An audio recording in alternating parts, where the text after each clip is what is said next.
Hello दोस्तों, जय माता दी। और आज है संडे।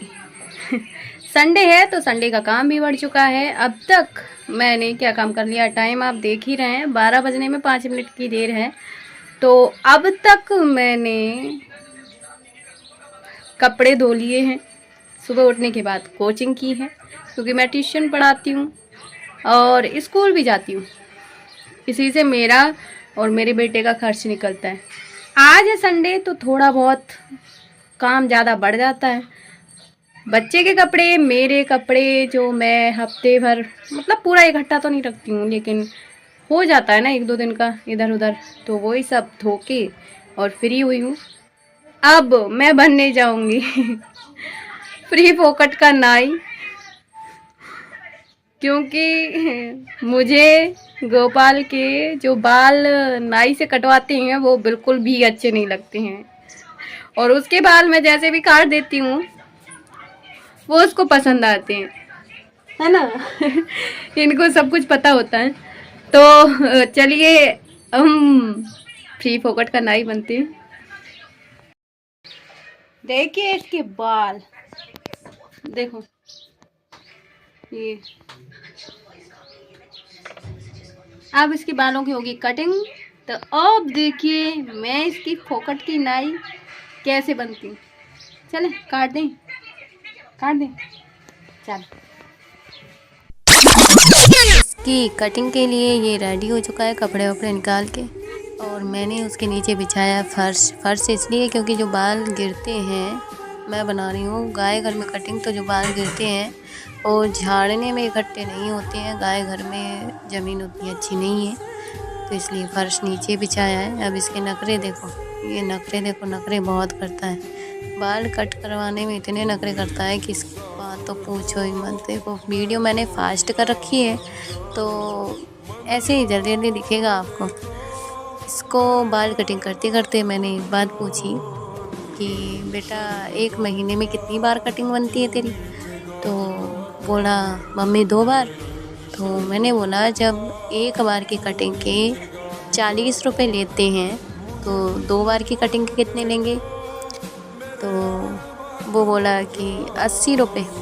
लेकिन मैंने उसको थोड़ा और बढ़ा के पूछा कि जब 1 महीने में 2 बार कटिंग बन रही है, 80 रुपये ले रहे हैं, तो 12 महीने में कितने रुपए हो जाएंगे? कितने रुपए हमें खर्च करने पड़ेंगे तेरी कटिंग में? तो वो थोड़ा घबरा सा गया और शायद जोड़े, मतलब जहाँ गुणा करना था वहाँ जोड़ने लग गया। तो बच्चों में ऐसी प्रॉब्लम होती है, इसमें कोई दिक्कत वाली बात नहीं है, बच्चा ही है, धीरे धीरे सीख जाएगा। लेकिन उसकी बैड हैबिट ये है कि उसे जल्दी से बुरा लग जाता है। सेंसिटिव है ना मेरी तरह, छोटी छोटी बातें उसे बुरी लग जाती हैं, तो मुंह फुला लिया। मैंने बहुत समझाया उसको लेकिन मानता नहीं है, पर थोड़ी देर बाद जब उसका गुस्सा शांत हो जाता है तो वापस मेरे पास ही आ जाता है। इसलिए ये थोड़ा नखरा कर रहा है। जब भी कटिंग बनाती हूँ तो थोड़ा बहुत नखरा करता है। इसको अगर इधर उधर मुड़ने के लिए बोलूँ तो भी मुंह फुलाता है। तो इसमें कोई दिक्कत वाली बात है नहीं, लेकिन उसकी कटिंग ज़रूर इतनी अच्छी बनी है कि मस्त। मोड़ा की कट गई कटिंग, गुर्दे को जाको तोतरो देखो, तोतरो लेते देखी और घूम जा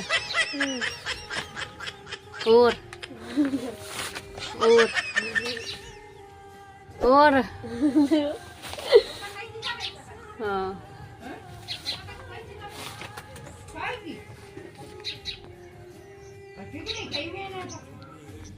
संडे के कामों में एक ये भी काम शामिल रहता है, जब भी मतलब ज़्यादा दिन हो जाए, हाँ 8 से 15 दिन हो जाए, तो घर की साफ सफाई करनी पड़ती है, क्योंकि मिट्टी के घर है ना, तो गंदा हो जाता है, धूल मिट्टी ऊपर से। और ऊपर से देखो पक्की छत भी नहीं है, ना टीन सेट है, इसलिए धूल ज़्यादा आती है। देखो साफ सफाई कैसे करते हैं।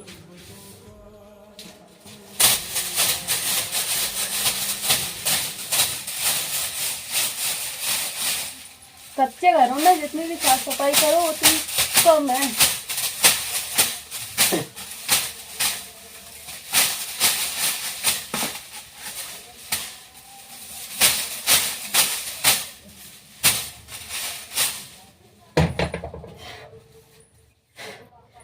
धूल से मुझे बहुत प्रॉब्लम होती है, सांस लेने में दिक्कत होती है, लेकिन क्या करें,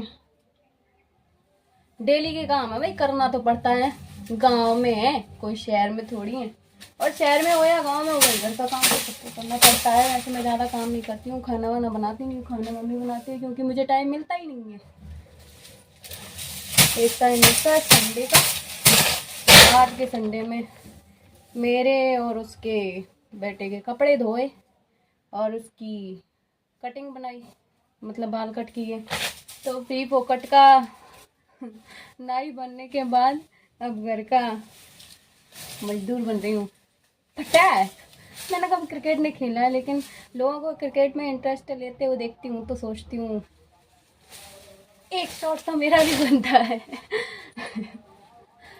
वैसे ये मेरा नॉर्मल चश्मा है, मेरी नज़र वाला चश्मा एक और रखा है, जो उससे सर दर्द करता है ना, तो सर दर्द वाला है, क्योंकि डॉक्टर ने सलाह दी थी कुछ साल पहले, 1 या 1.5 साल पहले मेरा चेकअप हुआ था आँखों का, क्योंकि अचानक ही सर दर्द इतनी तेज़ दर्द करने लगा था कि उसकी वजह से चेकअप करवाना पड़ा। तो आँखों वाले डॉक्टर ने बोला नज़र तो सही है, तो सर दर्द के लिए भी चश्मा ज़रूरी है, क्योंकि वो किताबों का फोकस पूरा आँखों पे पड़ता है, क्योंकि दिन के 24 घंटे में से 8 से 10 घंटे मेरी नज़र किताबों पे ही रहती है। स्कूल जाती हूँ, 2 शिफ्ट घर की पढ़ा के, ट्यूशन पढ़ा के स्कूल जाती हूँ, स्कूल 4 घंटे पढ़ा के और उसके बाद घर वापस आती हूँ। 1 घंटे का रेस्ट होता है, 1 घंटे का गैप मिलता है मुझे, उसके बाद में 4 से लेकर 8 बजे तक फिर से कोचिंग पढ़ाती हूँ, ट्यूशन पढ़ाती हूँ। अब आप ये नहीं सोचने लग जाना कि ट्यूशन पढ़ाती है तो ज़्यादा पैसा आता होगा, भाई गांव में गांव के हिसाब से लेते हैं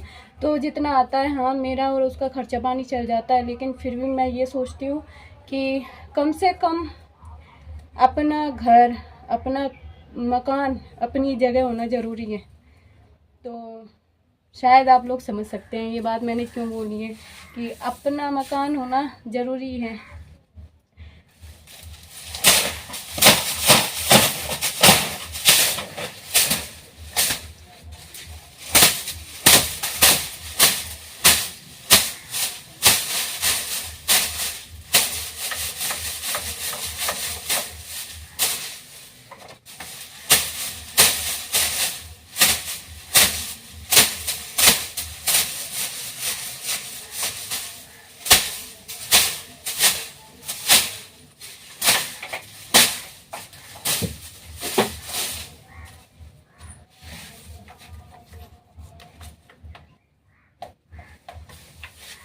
तो चलिए मैं साफ़ सफाई कर लेती हूँ, उसके बाद में मिलती हूँ। साफ़ सफाई करने के बाद, नहाने के बाद मिलती हूँ फिर। A few moments later. तो दोस्तों मैं नहा धो के अब थोड़ी देर आराम करने जा रही हूँ। तो आपको ये ब्लॉग कैसा लगा प्लीज़ कमेंट करके ज़रूर बताइए, और अगर आप मेरे चैनल पर नए हैं तो प्लीज़ जल्दी से जल्दी चैनल को सब्सक्राइब कर लीजिए, और मेरे साथ मेरी जर्नी में बने रहने के लिए नोटिफिकेशन ऑन कर लीजिए। और ये आ गई है मेरी भतीजी, क्या कर रही? इसकी मस्तियाँ तो चलती रहेंगी। मिलते हैं अगले ब्लॉग में। तो जय माता दी आप सभी को। बराबर कोई नहीं।